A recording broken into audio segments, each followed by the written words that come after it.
Salam, perkenalkan nama saya Krisarta Nael. Di sini saya akan mempresentasikan mata kuliah akuntansi keuangan kedua yang berjudul dengan sekuritas dilutif dan earning per share.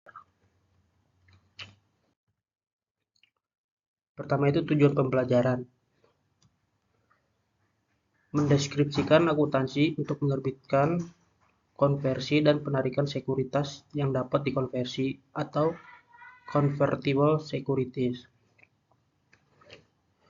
Yang kedua itu menjelaskan akuntansi untuk saham preferred yang dapat dikonversi atau convertible preferred stock. Lalu yang ketiga itu membedakan akuntansi untuk waran dan waran yang diisukan dengan sekuritas lainnya. Dan yang keempat, mendeskripsikan akuntansi untuk rencana kompensasi saham atau share compensation plan. Terus sekuritas dilutif dan kompensasi.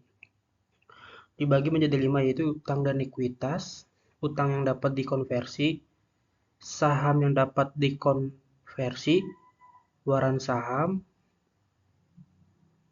dan akuntansi untuk kompensasi saham. Utang yang dapat dikonversi, yaitu dapat dikonversikan menjadi saham pada periode yang telah ditetapkan setelah penerbitan. Lalu perusahaan dapat melakukan pembiayaan dengan memberikan lebih sedikit proporsi kepemilikan jika utang dikonversi, di samping bunga yang dibayarkan lebih kecil untuk tipe utang serupa.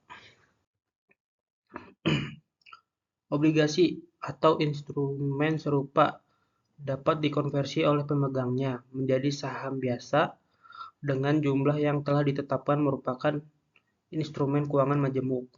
Dari sudut pandang entitas, instrumen ini terdiri dari dua komponen. Yang pertama itu liabilitas keuangan, yaitu perjanjian kontraktual untuk menyerahkan kas atau aset keuangan lain. Dan yang kedua, instrumen ekuitas, yaitu opsi beli yang memberikan hak pada pemegangnya selama jangka waktu tertentu untuk mengkonversi instrumen tersebut menjadi saham biasa dengan jumlah yang telah ditetapkan. Lalu, saham preferred yang dapat dikonversi. Pertama, saham preferred yang dapat dikonversi adalah ekuitas, kecuali jika itu merupakan saham preferred yang dapat ditebus. Lalu yang kedua, pengkonversian atau pembelian kembali. Didasarkan pada nilai buku, tidak diakui kerugian atau laba.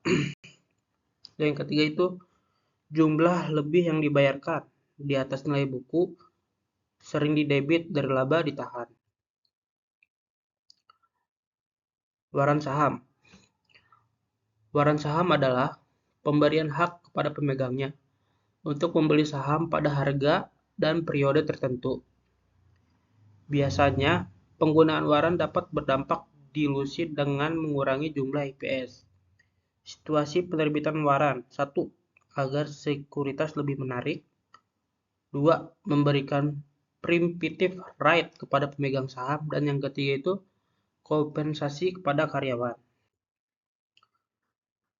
Situasi 2, yaitu hak membeli saham tambahan saat penerbitan saham baru secara proporsional.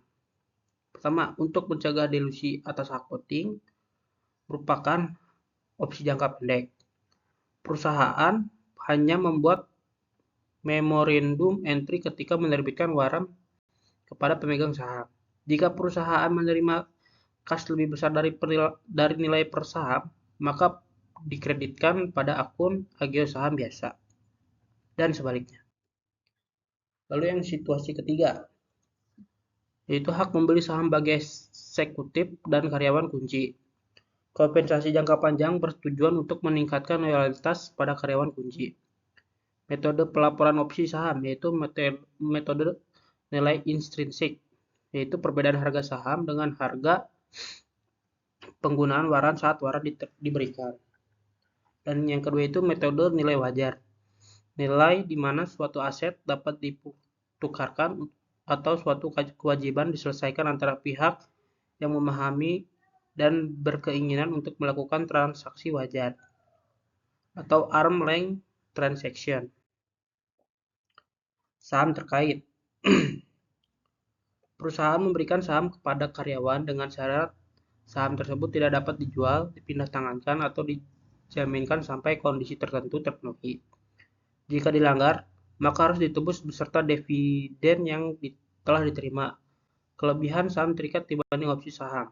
Yang pertama, tidak akan menjadi percuma berapapun harga saham di pasar. Kedua, memberikan pengurangan ekuitas lebih sedikit kepada pemegang saham. Lalu yang ketiga, menyelaraskan tujuan karyawan dengan tujuan perusahaan. Saham biasa dianggap sebagai saham beredar ketika saham biasa diterbitkan melalui penjualan dengan kas diperhitungkan saat kas sudah biasa diterima. Lalu saham biasa diterbitkan atas investasi sukarela dari dividen saham biasa atau saham utama, diperhitungkan sejak tanggal pembayaran dividen. Lalu saham biasa diterbitkan sebagai hasil dari konversi instrumen utang, misalnya obligasi konversi. Diperhitungkan sejak tanggal utang tidak lagi berbunga. Lalu saham biasa yang diterbitkan sebagai pengganti bunga atau pokok bagi instrumen keuangan lain. Diperhitungkan sejak tanggal utang tidak lagi berbunga. Saham biasa yang diterbitkan dalam rangka penyelesaian utang atau settlement perusahaan diperhitungkan sejak tanggal penyelesaian tersebut. Lalu saham biasa yang diterbitkan sebagai pembayaran atas perolehan aset, bukan kas diperhitungkan sejak tanggal perolehan tersebut diakui. Dan saham biasa yang diterbitkan sebagai pembayaran atas jasa yang bersangkutan diterima perusahaan. Jumlah rata-rata tertimbang saham beredar atau kasus dividen saham dan pemecahan saham. Apabila dalam suatu periode ada perubahan jumlah saham beredar yang tidak mengubah sumber daya selain peristiwa konversi efek berpotensi saham biasa, maka jumlah rata-rata tertimbang saham biasa yang beredar selama satu periode dan untuk seluruh periode sajian harus disesuaikan. Contoh yang pertama yaitu kapitalisasi laba atau dividen saham dan kapitalisasi agio saham yang dikenal sebagai penerbitan saham bonus. Kedua, unsur bonus dalam penerbitan saham lainnya. Ketiga, pemecahan saham atau stock split. Dan yang keempat, penggabungan saham.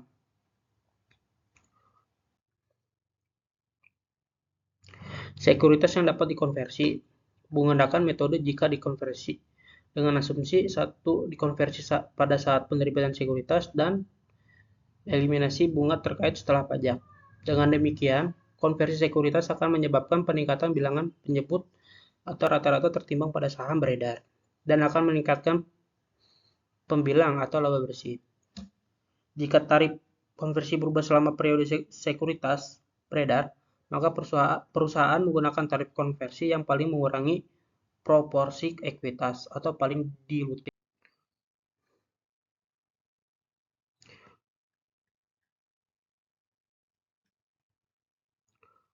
Dalam menentukan apakah suatu efek berpotensi saham memiliki dampak dilutif atau anti-dilutif, maka setiap penerbitan harus dipertimbangkan secara terpisah bukan secara agregat atau keseluruhan.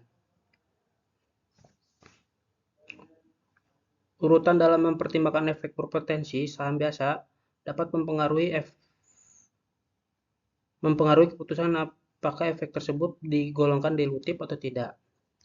Untuk memaksimalkan dilusi LPS dasar, setiap penerbitan atau setiap seri penerbitan saham harus dipertimbangkan dalam urutan mulai dari yang paling dilutif ke yang paling sedikit sifat dilutifnya. Lalu mungkin sekian dari materi yang saya jelaskan. Lanjut ke contoh soal yang pertama yaitu obligasi Q1 nilai pari sebesar 2.000 dijual dengan harga 99 tanpa waran segera sesudah diterbitkan nilai pasar waran pada saat itu adalah 30. Sebelum dijual waran itu tidak akan mempunyai nilai pasar. Alokasi yang dilakukan didasarkan atas estimasi nilai pasar yang umumnya ditetapkan oleh bankir investasi atau berdasarkan atas estimasi nilai pasar relatif obligasi serta waran segera setelah diterbitkan dan diperdagangkan. Harga yang dibayar untuk 20.000 obligasi bernilai 2.000. Yang dilampirkan dengan waran adalah nilai parinya atau 20 juta.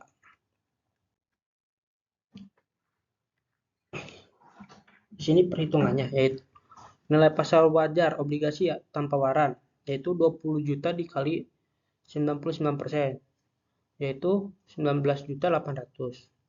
Lalu nilai pasar wajar waran 20.000 dikali 30, yaitu hasilnya 600.000. Nilai pasar wajar agregat yaitu hasil dari 19.800 dikurangi 600 dapat menghasilkan yaitu 19.200.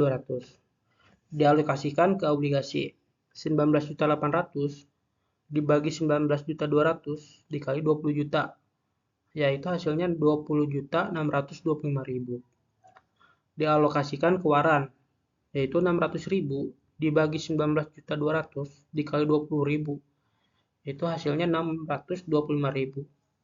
Total alokasi tersebut yaitu sebesar 20 juta. Dalam situasi ini, obligasi dijual dengan diskonto Q1 mencatat penjualan sebagai berikut. Dengan jurnal yaitu kas, diskonto atas hutang obligasi pada hutang obligasi. Kasnya sebesar 20 juta, diskonto atas hutang obligasinya sebesar 625.000 dan hutang obligasi sebesar 20.625.000.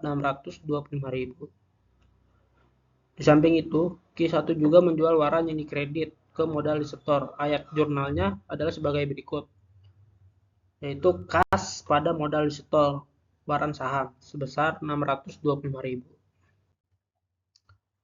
Lanjut ke contoh soal yang kedua.